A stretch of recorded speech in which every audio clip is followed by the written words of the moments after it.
माजिन बू की भयानक लड़ाई के बाद धरती पर शांति लौट आई थी। हर तरफ एक नई उम्मीद और राहत की सांस थी। लोग अपने अपने घरों को लौट आए थे और जीवन फिर से सामान्य होने लगा था। खेतों में हरियाली लौट आई थी और बच्चों की हंसी गूंजने लगी थी। ऐसा लग रहा था जैसे पूरी पृथ्वी ने एक लंबी थकान भरी रात के बाद नई सुबह का स्वागत किया हो। गोकू अब अपने परिवार के साथ खेतों में काम करता, गोटेन के साथ खेलता और चीची के बनाए खाने का आनंद लेता था। उसके लिए यह समय बहुत खास था। पहली बार उसे अपने परिवार के साथ इतना वक्त बिताने का मौका मिला था। गोटेन की मासूमियत और चीची की ममता ने उसके दिल को सुकून दिया। वे सब मिलकर छोटी छोटी खुशियों का जश्न मनाते, जैसे आम लोगों की तरह जीना सीख रहे हों। लेकिन गोकू के भीतर एक बेचैनी थी, एक नई चुनौती की तलाश। उसकी आत्मा में हमेशा से एक योद्धा की आग जलती रही है। शांत जीवन के बावजूद उसके मन में कहीं ना कहीं यह सवाल था कि क्या यह शांति स्थायी है? क्या कोई नई मुसीबत फिर से दस्तक देगी? दूसरी ओर वेजिटा भी शांति से जीने की कोशिश कर रहा था, लेकिन उसका संयम गर्व उसे चैन से बैठने नहीं देता था। वह अपने अतीत की गलतियों और अपनी ताकत को लेकर हमेशा सजग रहे। उसके लिए यह समय आत्मकथन का था, लेकिन भीतर ही भीतर वह खुद को और बेहतर बनाने के लिए तैयार कर रहा था। वेजिटा हर दिन खुद को गोकू से आगे साबित करने के लिए ट्रेनिंग करता। उसके लिए यह सिर्फ मुकाबला नहीं, बल्कि अपनी पहचान की लड़ाई थी। वह जानता था कि असली शांति तभी मिलेगी जब वह खुद को संतुष्ट कर पाएगा। गोहान अब एक विद्वान था, पिक्कोलो ध्यान में लिए और दोनों अपने अपने रास्ते पर आगे बढ़ रहे थे। गोहान ने किताबों में खुद को डुबो दिया था, लेकिन उसके भीतर भी एक योद्धा की भावना थी। पिक्कोलो ने ध्यान और साधना के जरिए अपने मन को शांत रखने की कोशिश की, और बाकी जेडाइटर्स अपनी अपनी जिंदगी में, कोई अपने परिवार के साथ समय बिता रहा था तो कोई नई चुनौतियों की तलाश में था। सबने अपने अपने तरीके से इस शांत अपनाने की कोशिश की। सब कुछ सामान्य लग रहा था, जैसे कोई तूफान आने से पहले की खामोशी हो। ये शांति बाहर से जितनी सुंदर दिखती थी, भीतर से उतनी ही नाजुक थी। ये शांति एक भ्रम थी। हर किसी के दिल में कहीं न कहीं एक अनजाना डर छुपा था, जो कभी भी जाग सकता था। सबके दिलों में भविष्य को लेकर एक अनजाना डर था। वे जानते थे कि खतरा कभी भी लौट सकता है और उन्हें फिर से तैयार रहना होगा। गोकू और वेजिटा जानते थे कि शांति सिर्फ एक पड़ाव है, असली परीक्षा अभी बाकी है, और दोनों के दिलों में एक ही सवाल था, क्या वे अगली चुनौती के लिए तैयार हैं? असली लड़ाई अभी बाकी थी। यह शांति जितनी प्यारी थी, उतनी ही अस्थायी भी। वे दोनों अनजाने में ही सही उसी लड़ाई की तैयारी कर रहे थे। उनके भीतर की आग और भविष्य की अनिश्चितता ने उन्हें कभी रुकने नहीं दिया। यही थी माजिन बू के बाद की असली कहानी, शांति के बीच छुपी हुई बेचैनी और एक नई शुरुआत की उम्मीद। एक दिन कैप्सूल कॉर्प की अत्याधुनिक लैब में बुल्मा अपने डीप स्पेस स्कैनर पर काम कर रही थी। अचानक उसकी स्क्रीन पर एक रहस्यमयी ऊर्जा संकेत उभर आया, जो अब तक उसने कभी महसूस नहीं किया था। यह संकेत इतना अनोखा था कि बुल्मा को तुरंत एहसास हो गया कि यह कोई साधारण घटना नहीं है। जैसे ही संकेत आया, लैब के उपकरण हिलने लगे और कंप्यूटर मॉनिटर पर तेज रोशनी चमकने लगी। बुल्मा के सिस्टम्स ने चेतावनी देना शुरू कर दिया, मानो कोई अदृश्य ताकत लैब को झकझोर रही हो। बुल्मा ने घबराए बिना तुरंत अपने कंप्यूटर पर डेटा एनालिसिस शुरू किया। उसने संकेत की फ्रीक्वेंसी, पैटर्न और स्रोत को समझने की कोशिश की। उसकी उंगलियां कीबोर्ड पर तेजी से चलने लगी। स्क्रीन चिन्ह, रहस्यमयी पैटर्न और ऊर्जा की लहरें उभर आई। ये चिन्ह किसी जात, भाषा या कोड से मेल नहीं खाते थे, मानो कोई दूसरी दुनिया संवाद कर रही हो।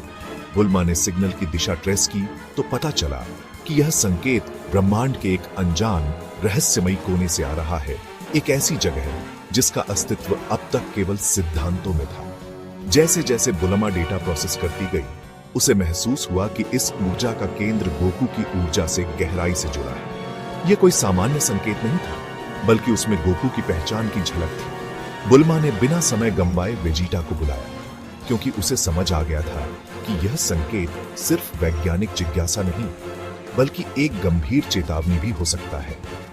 बुल्मा ने एक गंभीर स्वर में कहा, यह संकेत, यह सीधे काकारोट से जुड़ा है। इसमें उसकी ऊर्जा की गूंज है, जैसे कोई उसे पुकार रहा हो या चुनौती दे रहा हो। वेजिटा ने स्क्रीन पर नजरें गड़ा दी। जैसे ही उसने डेटा देखा, उसे संकेत में छिपी अपार शक्ति और खतरे का एहसास हुआ। उसके चेहरे पर गंभीरता और उत्सुकता दोनों झलकने लगी। यह संकेत किसी चुनौती की तरह था। बुल्मा ने संकेत का एक हिस्सा डिकोड किया। उसमें छुपा संदेश साफ था।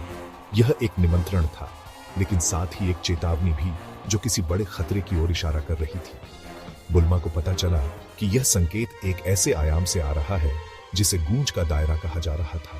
एक वैकल्पिक ब्रह्मांड जहां समय और ऊर्जा की धाराएं अलग तरह से बहती हैं। गोकू और वेजिटा ने भिस से संपर्क किया। उनके चेहरों पर चिंता और जिज्ञासा दोनों झलक रही थी। एक रहस्यमयी संकेत ने उन्हें बेचैन कर दिया था और वे जानना चाहते थे कि आखिर यह गूंज किस ओर इशारा कर रही है। भिस ने तुरंत अपनी चमकती डिवाइस से जवाब दिया। उसकी आवाज में भी हल्की गंभीरता थी। बीरस का चेहरा गूंज का दायरा सुनते ही गंभीर हो गया। उसकी आंखों में चिंता साफ झलक रही थी, जैसे वह इस रहस्य को पहले से जानता हो। बीरस ने गहरी आवाज में कहा, यह कोई जगह नहीं गोकू, यह ब्रह्मांड की एक गलती है, एक ऐसा आयाम जो हर चीज की नकल करता है। भिस ने विस्तार से बताया, वह दायरा आपकी ही शक्ति को आपके खिलाफ इस्तेमाल करता है। जितने शक्तिशाली होंगे उतना ही खतरनाक। वहां की गूंज आपके हर कदम की नकल करेगी और आपको खुद से लड़ना पड़ेगा। बीरस की आवाज में डर था। यह जगह देवताओं के लिए भी खतरनाक थी, लेकिन गोकू की आंखों में डर की जगह उत्साह था। उसके लिए हर खतरा एक नया मौका था, खुद को साबित करने का। बीरस की चेतावनी के बावजूद गोकू और वेजिटा ने गूंज के दायरे में जाने का फैसला किया। भिस ने उन्हें वहां पहुंचाने की जिम्मेदारी ली। भिस ने अपनी छड़ी से एक रंगीन सुरंग खोली। समय और स्थान मुड़ रहे थे, रंग बह रहे थे। जैसे ही वे बाहर निकले, वे एक अजीब बैंगनी आसमान और क्रिस्टल जमीन वाली जगह पर थे। यहां सब कुछ असामान्य था। गोकू ने अपनी ऊर्जा महसूस करने की कोशिश की, लेकिन सब कुछ शून्य था। वेजिटा ने कहा, यह जगह बहुत अजीब है। गोकू और वेजिटा को एक विशाल प्राचीन संयान संरचना दिखी, कुछ ऐसा जो उनके नष्ट हो चुके ग्रह की याद दिलाता था। वे दोनों सावधानी से अंदर बढ़े। दीवारों पर प्राचीन संयान भाषा में कुछ लिखा था, लेकिन शब्द धुंधले थे। मुख्य हॉल में 2 पत्थर की मूर्तियां थीं। गोकू और वेजिटा की मूर्तियों के नीचे उनके नाम खुदे थे, काकारोट और वेजिटा। वेजिटा ने गुस्से से कहा, यह क्या मजाक है, कोई हमारे साथ खेल रहा है। तभी हॉल के छोर से एक परछाई उभरी। हवा भारी हो गई। उनका असली दुश्मन सामने था। अंधेरे से एक आकृति निकली, तरल चांदी जैसी, लगातार रूप बदलती। वह कभी गोकू, कभी वेजिटा जैसा दिखती। उसने कहा, मैं कायरॉन हूं, मैं इस दायरे की इच्छा हूं, ब्रह्मांड का दर्पण। कायरॉन ने बताया, वह इस आयाम का संतुलन बनाए रखने के लिए बना है, हर शक्तिशाली प्राणी की नकल कर उसे खत्म करने के लिए। तुम दोनों की शक्ति इस दायरे के लिए खतरा है, मुझे तुम्हें खत्म करना होगा। कायरॉन ने अपनी ऊर्जा बढ़ाई। गोकू और वेजिटा के बराबर लड़ाई शुरू हुई। गोकू और वेजिटा के हर फॉर्म, हर हमले की कायरॉन ने नकल की। वह उनकी सोच भी पढ़ सकता था। घंटों तक लड़ाई चली। गोकू और वेजिटा थक गए, लेकिन कायरॉन पर कोई असर नहीं हुआ। गोकू को एहसास हुआ, यह लड़ाई सिर्फ ताकत से नहीं जीती जा सकती। गोकू और वेजिटा की सारी ताकत बेकार हो गई थी। कायरॉन हर चाल की नकल कर लेता था। वे थक कर जमीन पर गिर पड़े। कायरॉन बोला, तुम्हारी ताकत तुम्हारी सबसे बड़ी कमजोरी है। वेजिटा ने आखिरी बार फाइनल फ्लैश का इस्तेमाल किया, लेकिन कायरॉन ने भी वैसा ही किया। ताकत की लड़ाई में वे हार चुके थे। गोकू को अपने गुरुओं की बातें याद आईं। असली शक्ति दिल, दिमाग और आत्मा के संतुलन में है। कायरॉन उनकी भावनाओं और रिश्तों की नकल नहीं कर सकता था। गोकू ने कहा, हमें उसे वह चीज दिखानी होगी जो हमारे पास है, लेकिन उसके पास नहीं। वेजिटा ने सहमति में सिर हिलाया। अब उन्हें दिल से लड़ना था। गोकू और वेजिटा एक दूसरे के पास खड़े हुए। उन्होंने अपनी प्रतिद्वंद्विता भुलाकर दिलों को एक किया। उनके चारों ओर एक सफेद शांत ऊर्जा पैदा हुई, सोलसिंग फॉर्म। कायरॉन ने इस ऊर्जा की नकल करने की कोशिश की, लेकिन वह असफल रहा।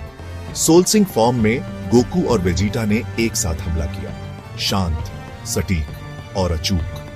कायरॉन उनके हमलों को रोक नहीं पाया। अब वे ताकत से नहीं, समझ और एकता से लड़ रहे थे। अंत में उनके हाथों से निकली सफेद रोशनी कायरॉन से टकराई।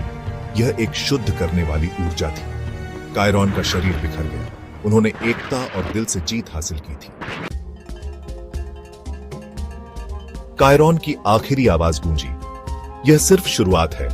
ब्रह्मांड में और भी गहरी दरारें हैं। गोकू और वेजिटा की जीत अधूरी थी। एक बड़ा युद्ध अभी बाकी था। आयाम टूटने लगा। भिस की आवाज आई, जल्दी करो, अब वापस आने का समय है। वे वापस अपने ब्रह्मांड में लौट आए, थके हुए लेकिन एक नई समझ के साथ। बीरस ने कहा, यह सिर्फ शुरुआत है। भिस ने ब्रह्मांड के नक्शे पर एक और अंधेरे ग्रह की ओर इशारा किया। एक और प्राचीन शक्ति जाग रही थी। लड़ाई खत्म हो चुकी थी, लेकिन एक नई और भी बड़ी लड़ाई की गूंज पूरे ब्रह्मांड में फैल रही थी।